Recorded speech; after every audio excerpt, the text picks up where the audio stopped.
You ready? Sure. Here we go.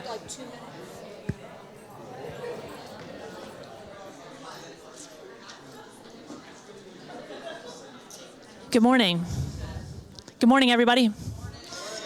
Thank you. I'm sure you heard the virtual good morning from our crowd online. Jamie tells me we have about 50 people who are actually joining us virtually. So welcome to all those folks, and welcome to all of you to our all-staff meeting. It's great to see so many of you here this morning. For those of you who I haven't had a chance to meet, which I hope there aren't many, I'm Beth Hillman. It's my great good fortune to be the president and CEO. I've only been here about a year and a half, but I'm going to talk to you about some people who have been doing this really important work much longer than me. But first, who's newer than me? These are the new staff that we've actually added just in the last month or so since we had our last chance to have everybody together. If anybody is here who's on that list, if you're able, would you stand so we can acknowledge you and welcome you to the museum? Okay, we're going to clap even if you're not here. So. Okay, and that's a short list because it hasn't been that long since the last time that we were together. But this is a longer list for a couple of reasons. First, I just want to make clear the people who are so committed to our mission of commemoration, education, and inspiration that they stick around for a long period of time. It's a real testament to the colleagues that they find across the organization and to the resonance they feel around our mission. So look at this, 10 years plus, 5 to 9 years, 2 to 4 years, and then 1 year. If anybody's on this list, would you stand if you could? And we're going to acknowledge you. So.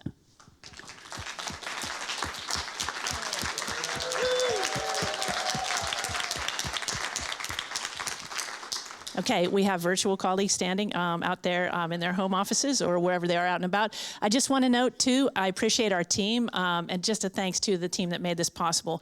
Gennady and his team opened up the museum and had the food and everything out there for us. I want to thank him. Thank you.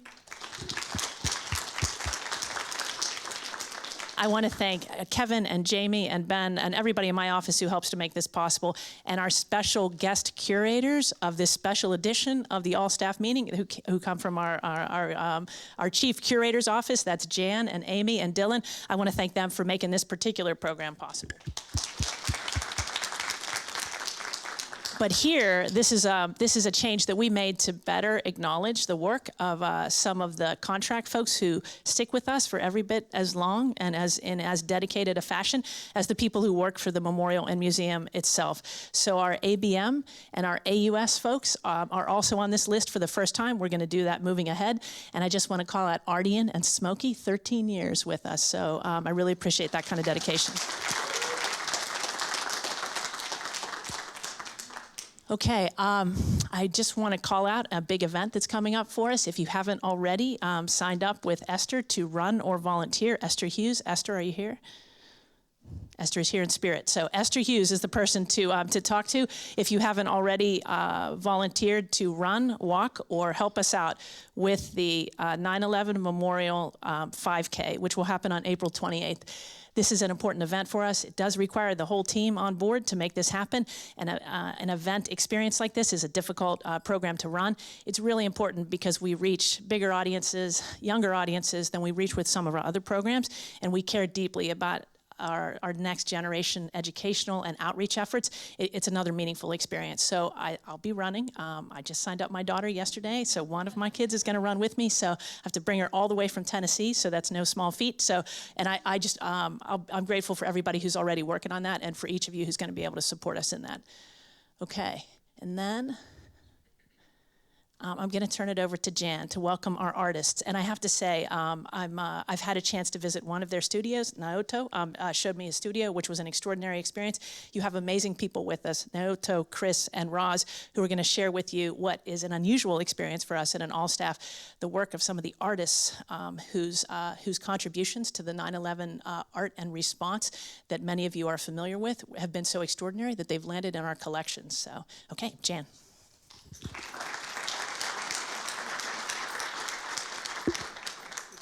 This one. Can you hear? Yeah, I think this is good. So it may not feel like it this morning, but today is the first day of spring. More daylight, more warmth maybe tomorrow, and more color coming back into nature's palette. So We decided that to celebrate this season of awakened creativity, we take the opportunity this morning to introduce you to three very, very creative people whose artwork, as Beth said, is represented in our permanent collection. You'll be hearing from them in just a few minutes, but I wanted to start with sort of a prologue note on this general theme, and that is that on September 11th, 2001, at this site, an estimated $100 million worth of art, whether from private, corporate, or public art collections, was destroyed. And obviously that's an outcome of the attacks that pales in comparison with the incalculable loss of human life. Yet out of that immense devastation, art was also born. It was born quickly. It was born continuously. And very likely these sort of 9/11 response creations will survive well beyond our own lifetimes, just as their meaning and their meanings will likely grow and shift to each subsequent viewing generation. In this capital of art, it's not surprising that artists were among the New Yorkers who witnessed Tuesday's tragedy. They were also among its rapid responders, taking efforts to confront the event and its aftermath without words, trying to help the rest of us register something that felt just too big, too unprecedented to describe, or frankly to understand. Some of you who have been on the staff for a while may remember that our debut offering in the special exhibition gallery here, which opened in 2016, brought together the work of 13 New York artists and creative collaborators who had struggled to do this rendering of the unthinkable. And actually one of our guests this morning was one of those 13. As curators, we've tried to pay attention to the multiplicity, the sort of diversity of these aesthetic responses, and to assemble at least a small survey of them, just as we've collected other kinds of evidence that reflect 9/11's impact on humanity. To date, we've acquired, up to maybe upwards of 1,000 examples of paintings and sculpture and drawings and mixed media pieces, which we reference as response art. We distinguish these productions by working artists from the much more sort of prolific and democratic category of tribute art, although response art may also convey gestures of empathy and remembrance. Because wall space in the museum, seems odd, it's a big museum, but wall space actually limits the number of artworks we can rotate from the collection on view at any given time. We have assembled a much more robust display of them in the virtual gallery that we dedicate to response art, which all of you can access on inside the collection, which is our catalog web portal. So today we have invited 3 of those featured artists to revisit the circumstances of their creation of 3 very, very distinct compositions, and maybe take a moment to frame them within their larger art-making practice. And since we can't resist cataloging people by their stakeholder connections to our institutional date, I will annotate their biographies further to identify one of our artists as a downtown resident who experienced the unfolding attacks that day, another as a family member whose first responder brother perished here, and a third as a Lower Manhattan job holder who'd worked at both the World Trade Center and the nearby World Financial Center where our offices are. So we have in order Naoto Nakagawa and Chris Saucedo and Roz Dimon. All of them have, of course, very significant art school credentials. They have long exhibition resumes. They have devout collectors. But we don't want to subtract time from their own talks, which are going to run about 8 minutes. So we encourage you to look up their career highlights on Inside the Collection. And hopefully afterwards we'll have time to field some questions with them. And again, I'd like to just renew our huge gratitude to each of you for taking the time today to come here and to reflect on your creative process at a very unsettling time in your lives and all of our lives. So, Nieto, you're up.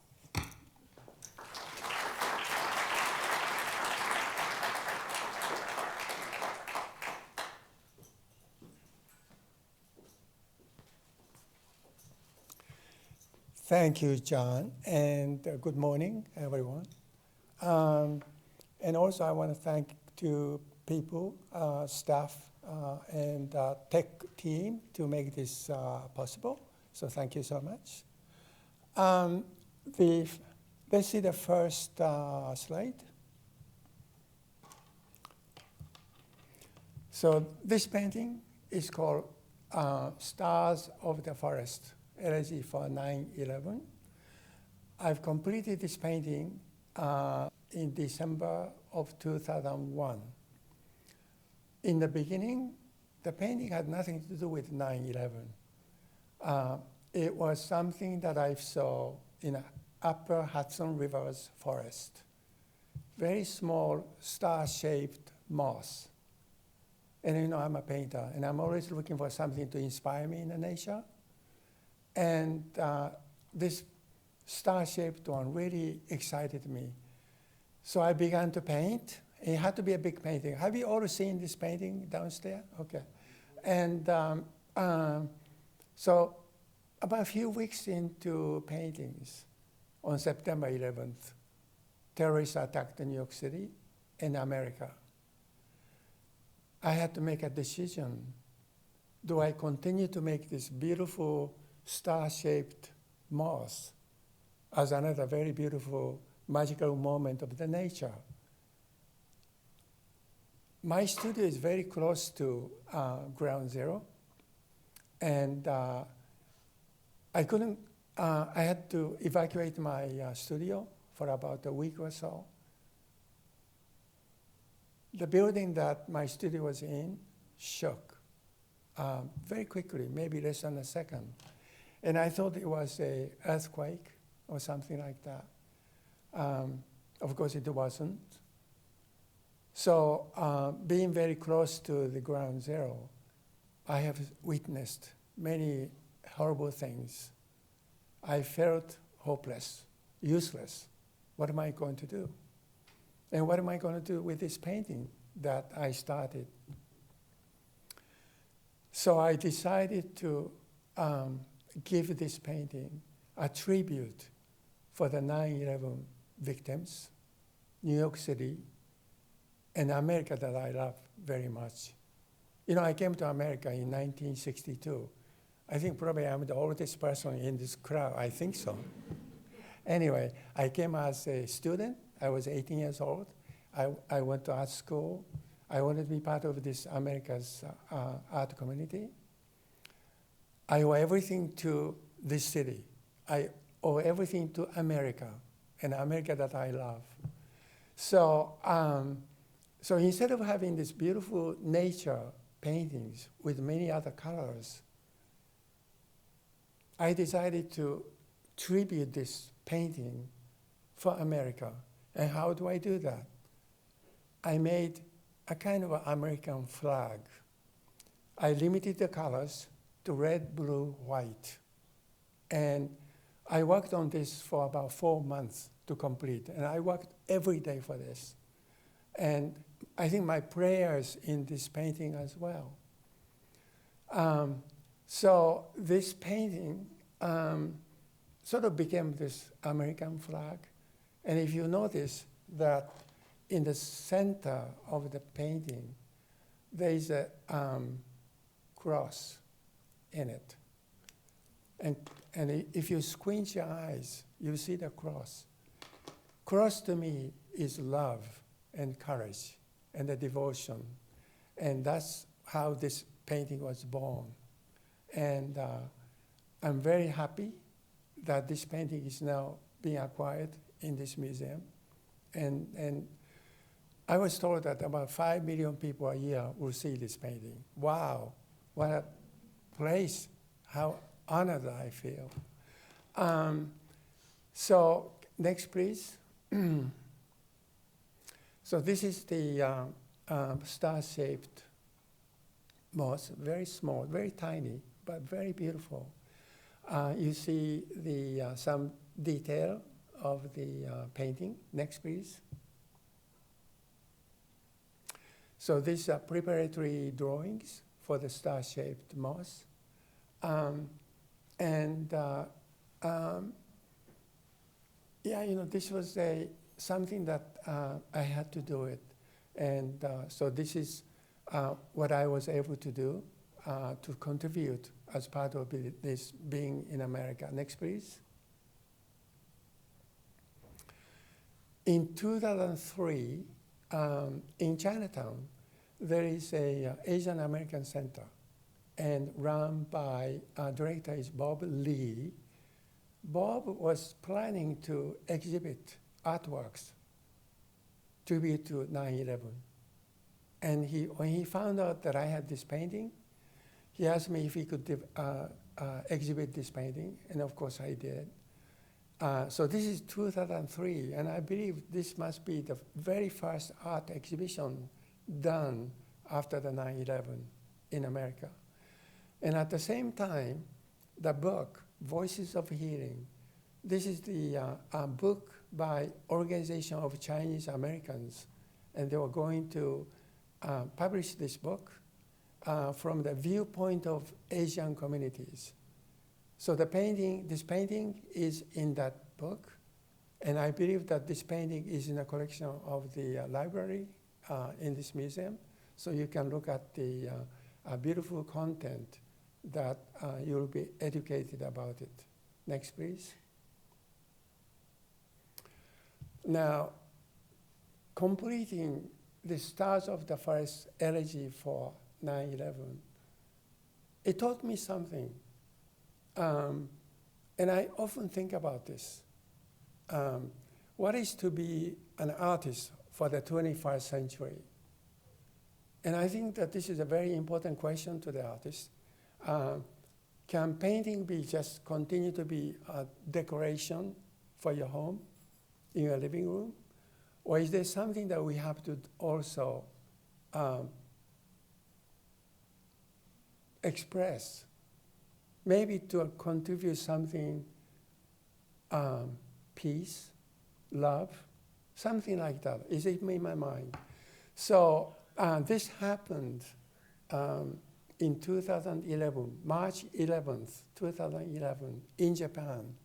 In the northern Japan, off the coast of the land, in the ocean, the biggest earthquake occurred, 9 point in Richter scale, killed over 20,000 people by tsunami. Tsunami was over 25 feet high waves.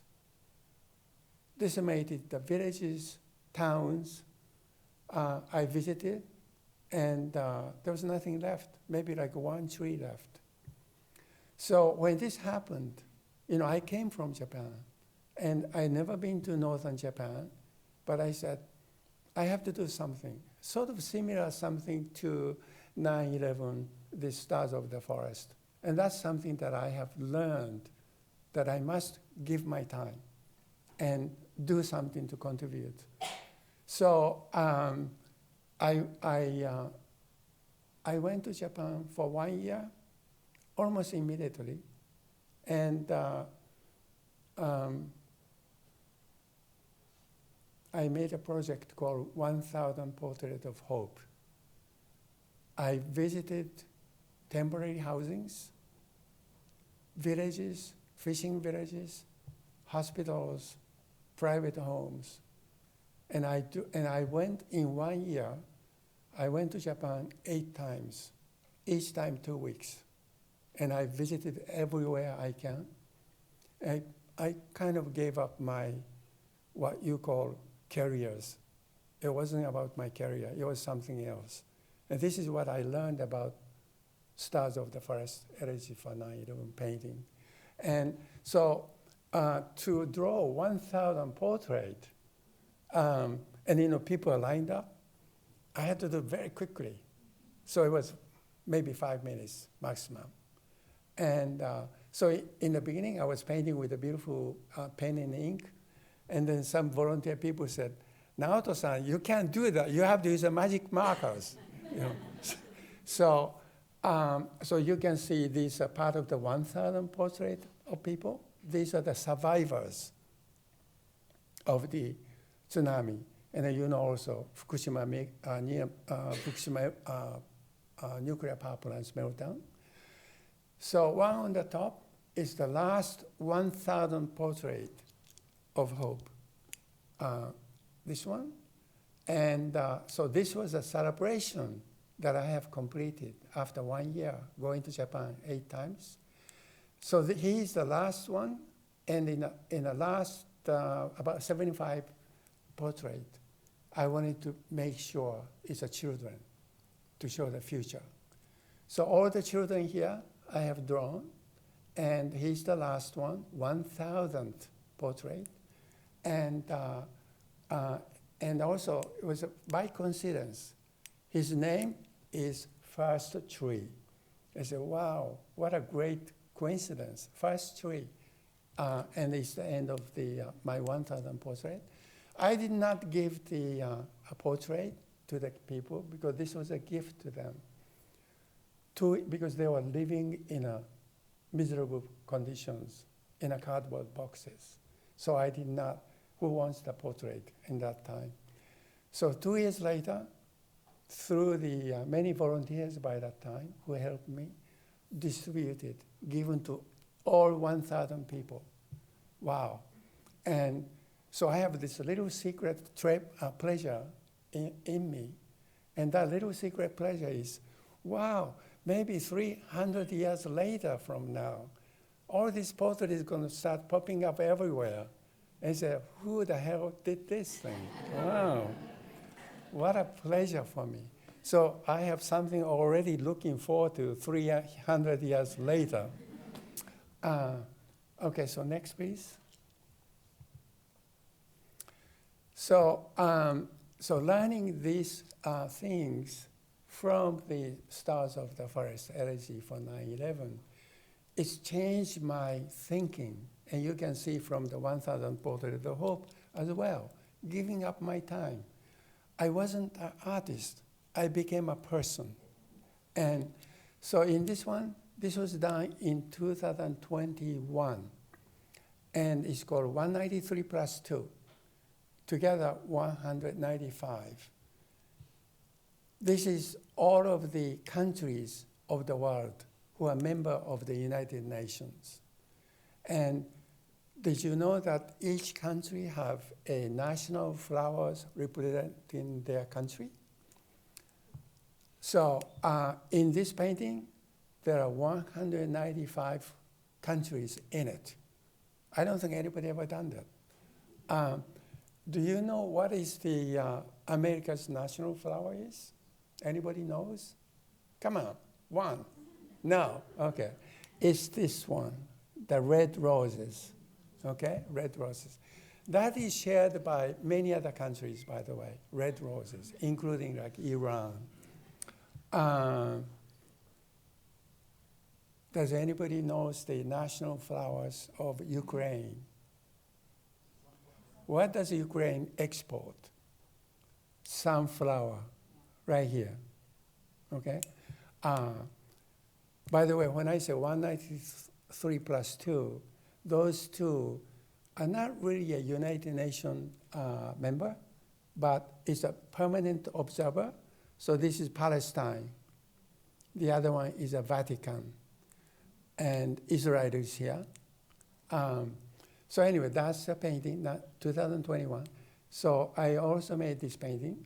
This was done after Russia's invasion of Ukraine. So I dedicated this for the Ukraine. This is the yellow and blue. That's the national flowers colors. So in this painting, I wanted to paint everybody, the whole world, and white, black, red, yellow, whatever. And I also made this AI robots, because to show it's 2021, right? So this is a robot, AI, AI, AI, AI here. And then I decided, I'm going to put myself in it too. So I am here. Then I wanted to put somebody very famous person. So I put Mr. Obama here. Okay. So, yeah, next please. Okay, so this is the last slide. This is one of my most recent paintings, and it's a man and a woman. This is the evolution of the earth. I've been painting earth for over 40 years. So it's humans, but also part of the human is animal, is a leopard. And I'm showing that vulnerability of where we are now. And if you look a little bit lower down, these humans and animals, same color as the universe. And so the red, I think there's a red here, a little bit of a yellow, and you see some of the galaxies. So, and then of course there's a violence here. You all know the story of Narcissus. Narcissus was admiring himself, looking into the water. And in this painting, Earth is a narcissist, and Earth is looking to himself. And this is what we're seeing it. So, yeah. So that's my story. Thank you very much.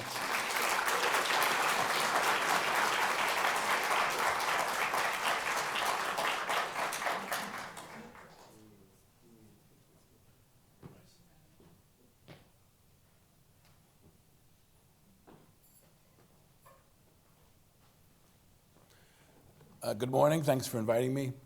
I got lost in that wonderful presentation, so I have to regroup while I figure out where I was.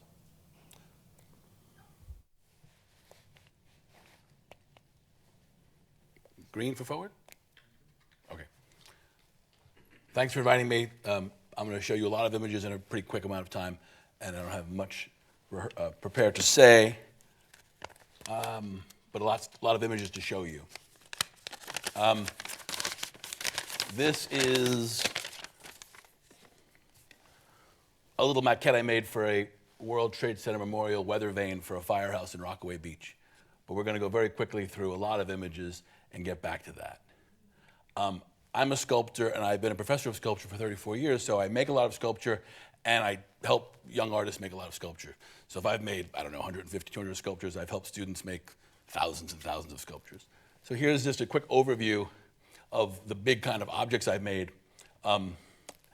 in situation over the many years, and then I'll weave in my life story as we go. So this is a big pile of oyster shells with a fragile wooden mechanism and then a glass field of fragile blocks and a little kind of decorative chair on top, kind of like the childhood game Don't Break the Ice. And I'm showing that because I lived in New Orleans for 20 years. I'm a New Yorker originally. But New Orleans and the whole world is very fragile. Ecosystems, political systems, etc. So I lived in New Orleans for a long time. And then in 2005, Hurricane Katrina happens 4 years after the World Trade Center situation. This is my studio door in New Orleans, which with the floodline recession as the water decreased. So we kind of creamed everything inside our house and studio, which were adjacent buildings, literally being underwater. And then when the water receded, houses up to the attic underwater, the water receded. But in our stainless steel cabinets with our little glass containers, when I was salvaging what was left, the Gulf of Mexico remained in the little glasses in my cabinet. So the shot glasses and martini glasses were full to the brim with salt water. And I knew it was salt water because one of the glasses slipped and it splashed in my face, and I tasted it. I was like, wow, it's salt water. So it was pretty strange. This created a fascination on my part about this waterness, this viscosity. And then I wondered how big I was and how much space it took up, and I was in love with water. So I did a little experiment on how much space I took up. And then post-September 11th, post Hurricane Katrina, I made a family portrait, kind of grim, but that's our self-portrait as exact weight and volume only.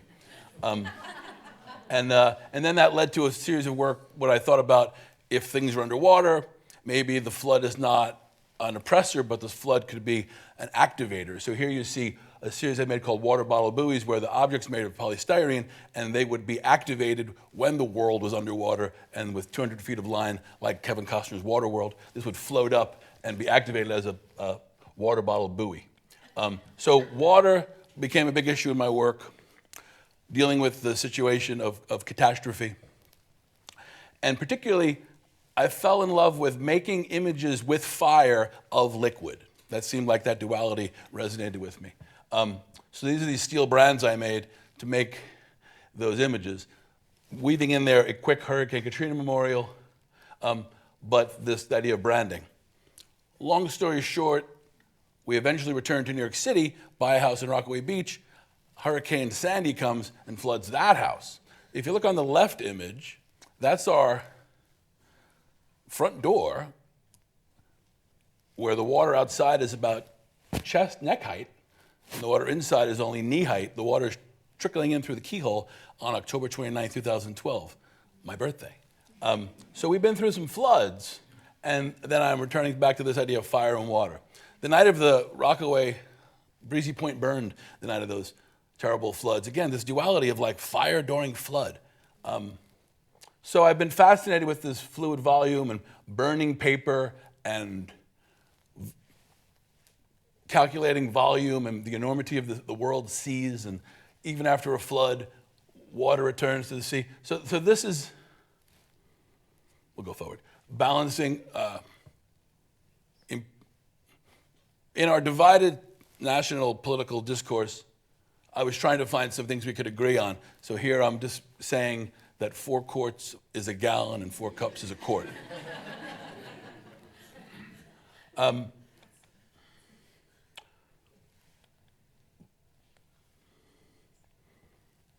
then the kind of the reason I'm invited here today. My gallery asked me to do a show, as they do for their gallery artists every 18 months or so. And I was told, in a year and a half, you're going to have a show. And I looked at the calendar, it's going to be, oh man, it's going to open up on September 11th, 2011, 10th year anniversary. And I said, maybe I should address the issue of this institution and this phenomenon directly and not avoid it. And my brother Gregory was a firefighter who responded and never came home from this very spot. And I could say, because it's true, his freeze-dried remains remain in this institution. There's a morgue downstairs. I won't go off on my unsuccessful effort to stop naming things 9/11. I think that the word September is very beautiful. I think that the 7th month of the year until Julius and Augustus changed the calendar is worth saying. My name is Christopher, and I'm a little tweaked when people say Chris. Not really, but the whole word is nice. My father had a problem with Xmas. He wanted the whole Christmas thing being said. Anyway, I began I watched them build World Trade Center as a kid. Here's my brother Paul and I in April of 1969 visiting the home of the future World Trade Center, and you can see behind us the building going up. And from Brooklyn, I watched it go up with the cranes on top, and the cranes would be raised, and we'd watch the whole thing go up. And then here's my brother Paul and I on September 25th, 2001, after it had come down. There was an All Faiths Memorial. And that reminded me quickly that, so I had access to the Ground Zero because my brother Steven's a living, surviving firefighter. So I got this little piece of steel from Ground Zero, and then I decided that it was interesting that my brother Gregory, his entire life and the building's entire life were the same. And this, on the left, is an image before the building went up, before Gregory was born, because he was born that December. And then here's us on the right, after the building and Gregory had perished. And this piece is in the Ogden Museum in New Orleans. And I made this like before Christmas of 2001. And then I kind of put making art about September 11th out of my mind for a while. I made a couple of drawings in my notebooks. I had issues. So this is the World Trade Center with a detonation chamber because I wanted to blow it up again. I was dealing with the complexity and the issues. I did some paper making. I'm a sculptor, I say, but I did some paper making, and I discovered this strange technique where you use very thin sheets of linen pulp, very fine, almost like very, very fine porridge. And then you screen them and make custom decals, and you get these geometric shapes. And I did this. It was nice enough for an exhibition, but it didn't seem like it had a real purpose yet. Years later, when I had that invitation to make work on the 10th anniversary, I began these pieces where I revisited the World Trade Center as a cloud. And these are all called World Trade Center as a cloud. And I'm showing these two images side by side because they're made with the same series of decals, but each time you pull the decals, you get a different kind of aura, a different kind of viscosity, a different kind of fluidness. So the paper pieces with the blue were about, here's how I make them. You have to pull the sheets and then stack them and carefully layer them. And then the more opacity that forms from the white linen creates the situation. So this is the work in the museum. You guys have a series of these, and they're intended to be seen like Monet's water lilies, kind of in the round, so they're all there for you, and you just kind of see them as floating situations. Blue sky with the geometric but amorphic World Trade Center complex, all 16 acres, all 7 buildings, including the sub-basements for the PATH trains and the 1 and the 9 train went. And then the pairing began, where I went back to those brands I'd made of the fluid vessels and my fascination with water and fire. And for the 10th anniversary, like tally marks on a chalkboard, I presented the micro and the macro, the whole World Trade Center as a cloud with the expansiveness of the calamity and the totality of it all, and then the one individual person, my brother, but still the prototypical paradigm firefighter, and then by carefully branding the page 10 times, one for each year he was gone, and then the coffee cups symbolizing suddenly duration and waiting and time. And if you and I had to wait for someone tonight to come home from the airport, we might drink a number of cups of coffee. Waiting, duration. And when I exhibit the work, I always show it with the World Trade Center cloud pieces flanked with the branded firefighter series. And then you can see it really starts to affect the paper. And I was careful never to brand his eyes. It was okay for me, his brother, to touch his face, but not to extinguish the sparkle in his eyes. I've shown them a number of ways, a number of times. And I got more involved in, even though they're photographs and collages, I got more involved in the physicality of the paper. I was making the paper, and they became like very thin sculptures. And obviously varied with the image. So I did that on the 10th anniversary, did it again and again for different institutions, made larger series, learned more about paper making and how to change the process. Did the show here, Rendering the Unthinkable, and really, as a Brooklyn kid, one of my crowning achievements was to ride the subway and see my art there. When I was a young art student at Parsons School of Design or School of Visual Arts, we'd see Indiana Jones and Star Wars posters. Now suddenly my work was on there, and it was really a tremendous honor. Not to be in the museum, that's a different kind of accomplishment. This was really being in the city, and it really meant a lot to me. Granted, it's flanking a "if you see something, say something" poster, but there we are. So then the 20th anniversary comes, and I'm asked to do another exhibition, and I made this little quick drawing on an envelope, and at the bottom you see, I revisited the branded firefighter, and I made a couple of new ones in that regard. Got a little more complicated with color now. But back to this drawing, I had this elevator weight because, again, a sculptor with a lot of firefighter family and friends, and with or without permission, access to ground zero in the early days, and taking home steel. People wanted me to make different. So I had this elevator weight in New Orleans in my studio for 20 years. And I drew an image on it, and then I thought about that, and I cut the image out, made the negative shape. Elevators go up, World Trade Centers go up, World Trade Centers come down, elevators come down. And for my final farewell exhibition, I think, of this subject matter, I represented the branded firefighter series with the World Trade Center Cloud series, and in the middle of the room, I had the elevator weight now with the negative shape of the World Trade Center cut in it, and then hanging gently above it, this little nearly weightless mobile, this little twittering image of the World Trade Center, now as a physical object floating between them. And it was great when viewers came in and would quickly see the cloud behind the flittering mobile. That's how we cut it. So that's the concluding image. And this is taken from my studio window in Rockaway. And you can see my little final tribute to the World Trade Center as this geometric but dreamy, amorphic structure. And then in the distance, the new World Trade Center and where we all are today. Thank you.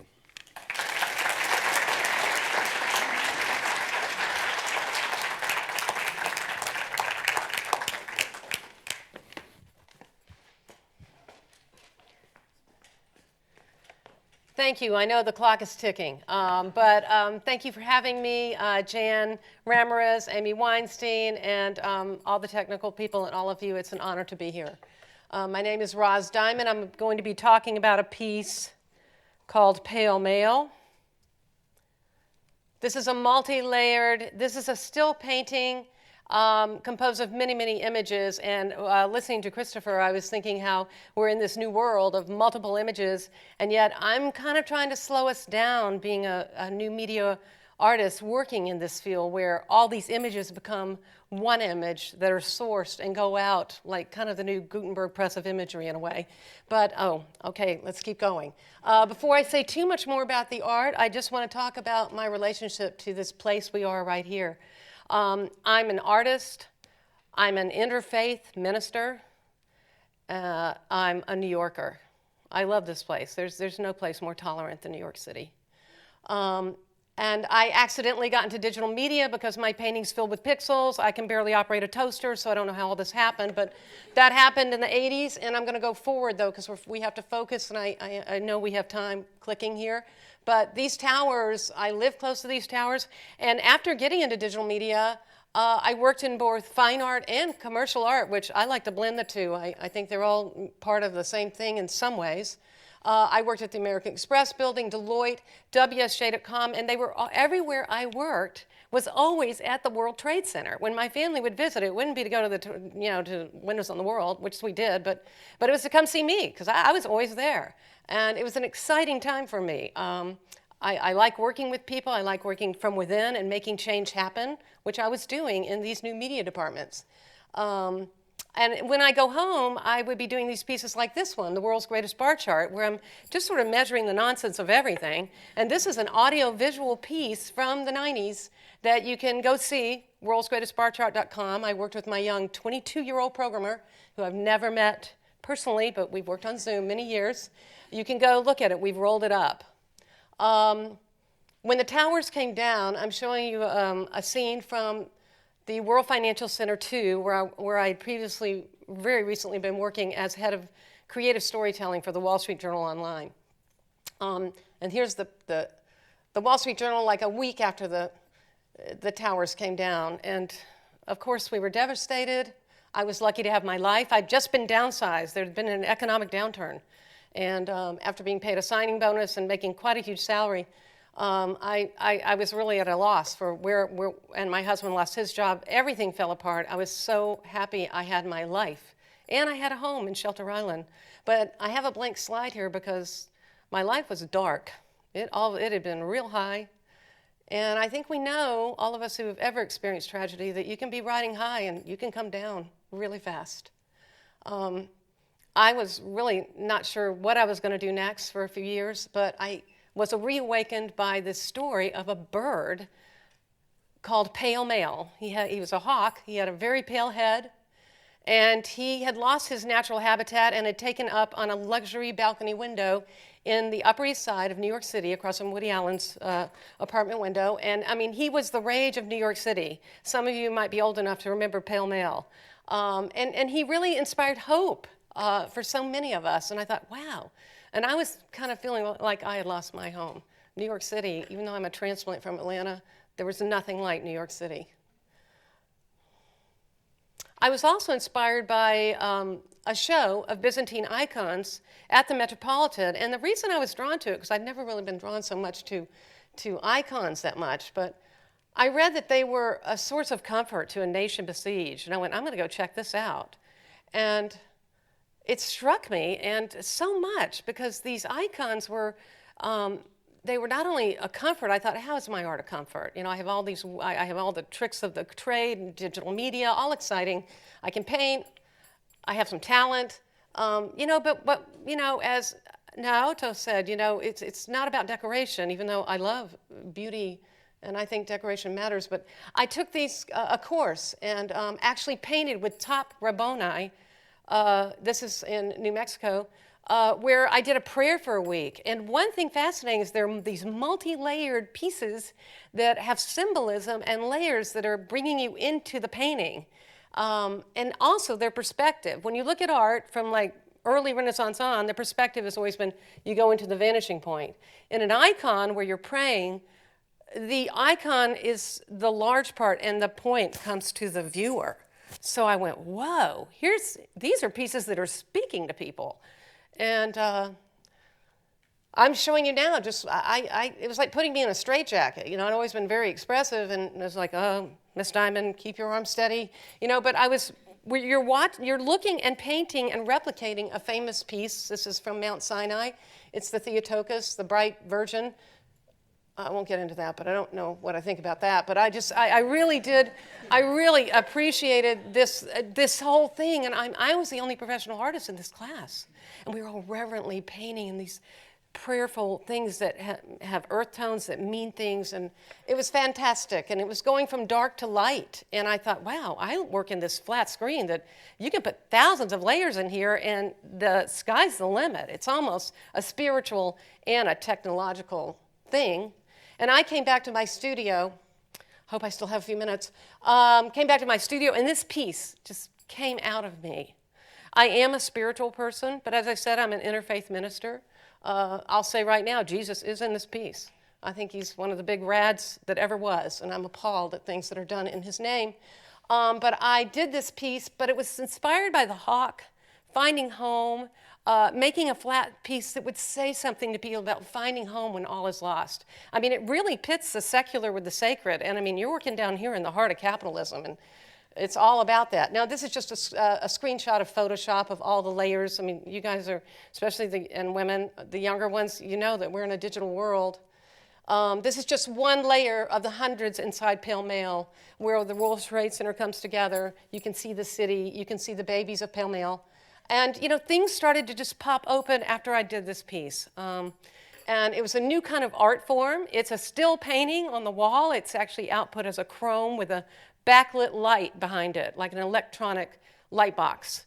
And it also has a QR code you can enter into the layers. But immediately, Gail Levin had seen the piece, and I went with her to Japan to speak about 9/11 and 3/11. Many conferences. This piece, even in my studio, just brings people to it somehow. It does speak in a different way. And I have 5 other installations in New York and Long Island that are like, at least the process is similar, subject matter different. This is Walter Lica of the Met, late of the Met, and he had this for 10 years on his wall. So the piece has been recognized in pretty high quarters. This second edition, this big edition of which it's in your collection, hasn't been on the wall yet. I hope you may find. Well, I'd love to talk to you about that. But yeah, as Amy said, this is not a sales pitch, Roz. I went, oh, okay. Well, all right. But anyway, I just wanted to share that at a very diverse and historic church in Sag Harbor, recently number 4 in the edition was purchased for permanence by E.T. and Lynn Williams. He's on the board of MoMA and the Brooklyn Museum. You know, whenever people say to you, oh, I don't do anything, when they said this is an incredible piece, I knew, who are these people? And they were really wonderful people, but also children. I have shown this piece to children. This is at a Hamptons Time Travelers camp where the kids, I'm taking them through the layers of Pale Mail, and I have Pale Mail on the wall, and they were really captivated. And there are just so many things you can do with this piece because it's multi-layered and has multiple layers of meaning. And with them, I sometimes, put up little pieces where we just talk about what are the layers mean. I hope you can read this. I'm not going too fast.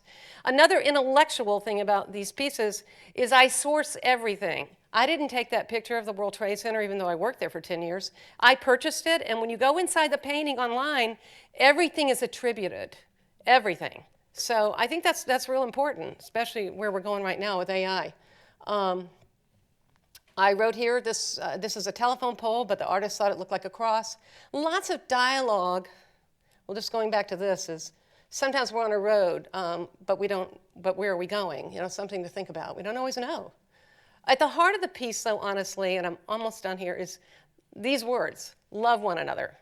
John Lennon said it, Jesus said it, my grandmother said it, and a lot of people have said it. And honestly, you're at the heart of what was called the trade center of the world. And you're also sitting in this bedrock that is sacred, and I felt that these other two pieces too had so much heart. And I feel that's something that brings us together here. And this piece is really all about that. And you who represent this museum are sitting in such an important place. And what you have to say to the world, too, some of you may not even have been, alive, at that time. We have to see what happened, and we have to go forth and have hope and love. It sounds corny, but I'm all about that. I am. And this is just, I did a rendition to think, well, what if it gets on the wall someday, Like people say, are you in the World Trade Center? I go, well, no, not really. I am, but you can't see it. But anyway, I just did a rendition as if to imagine how it would be. You can see the guard is captivated, but there is a QR code underneath it that invites people into its story. And rather than go into that online, it's audio visual. So there'd be a lot of things I'd love to hear your suggestions when it does show, hopefully before I'm dead. But I would love your suggestions because the things need to be considered when you have a piece that you invite people into, like audio. Multiple people can access this story at the same time, but they wouldn't need to put their AirPods in. Okay, I know, it's happening. If people ask, it's not a video. This is a very complex coded website that goes along with the painting. It's easy to access, but actually, unlike Rafiki Anadol, who I really like, a video goes on and then it's gone, and a still painting stays with you forever. I'm kind of an old fogey in a way. I'm still a painter, and that piece is on the wall for you to explore. And if you take your phones now, you can go into it. But I also have cards. Oh, I know it's not a sales pitch, but I want to share this piece because you know what? Honestly, of all the pieces I've done, it's the one that I feel is still my greatest offering. And it's an honor to be in the collection at all. And thank you so much for having me.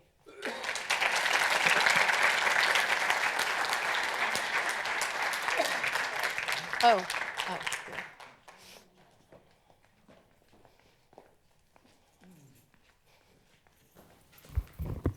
As you know, we're out of time, but I do want to give us an opportunity to thank the people who brought this program to us. Our three extraordinary artists, Jan, you join us, and our amazing curators actually from the museum. If you could just thank everybody here.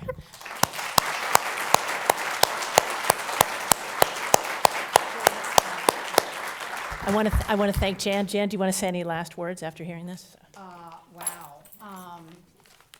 But I appreciated the pitch. We'll just have to build a new wing for all of this. No problem. And if you do have questions, if you all could stay for a few minutes, if anybody wants to come up and ask a question, but I realize you all have work to do, so we're going to call it a wrap right here. But thank you so much for being with us today, and thank you, Jan. Thank you, Amy. Okay.